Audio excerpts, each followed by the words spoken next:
नमस्कार, मैं doctor Goyal Deen Dayal dental clinic से अब अपने सभी सुनने वालों को धन्यवाद करता हूं और उनसे ये मेरी रिक्वेस्ट है कि मेरा चैनल जो है शेयर करें, लाइक करें।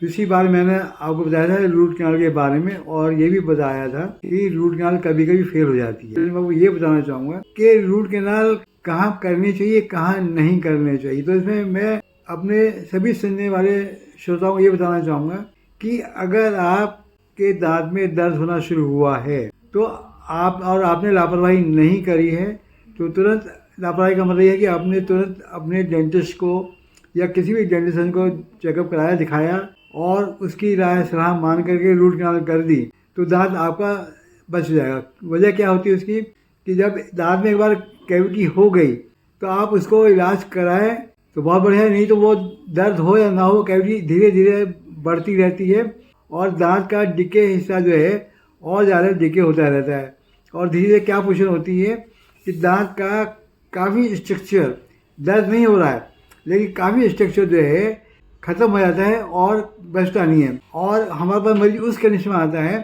कि जब वो कहता था कि आ कहते मेरे दांत को देखिए ये ठीक हो सकता है, नहीं हो सकता है। तो ऐसी कंडीशन जहाँ दांत आधे से ज़्यादा ख़राब हो गया हो या उसकी 2 दीवारें टूट गई हों तो ऐसी कंडीशन में रूट कैनाल नहीं करी जा सकती है। लेकिन अगर आपके दांतों में हिस्सा, आधे ज़्यादा हिस्सा बचा हुआ है, मतलब कि दांत में 4 दीवार होती है, देखिए 1 2 3 4, ये 4 दीवार होती है। 4 दीवार में एक दीवार टूट जाए, आधी टूट जाए दूसरी, हम दांत को बचा सकते हैं। लेकिन एक टूट जाए, 2 टूट जाए, तीसरी टूट जाए तो ऐसी कंडीशन दांत को हम नहीं बचा पाएंगे, मतलब दांत की रूट कैनाल कर देंगे। लेकिन क्या होगा कि दांत आपका जो है 2-4 महीने में ही ऊपर कैसे टूट जाएगा और जड़ नीचे ही पड़ी रह जाएगी। तो ऐसी कंडीशन हमें मजबूरी में मना करना पड़ता है कि भाई इस दांत की आपकी रूट कैनाल नहीं हो पाएगी।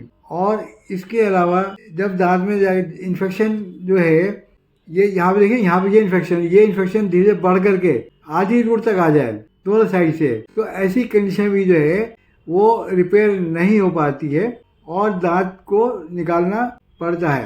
तो इसके लिए सबसे बड़े सॉल्यूशन ये है कि जैसे ही आपको दांतों में ठंडा पानी लगना, रोटी खाते हुए दर्द होना, रात को सिर्फ दर्द होना, तो अपना डेंटल चेकअप कराइए और दांत को ऐसी कंडीशन में हम लोग बचा सकते हैं।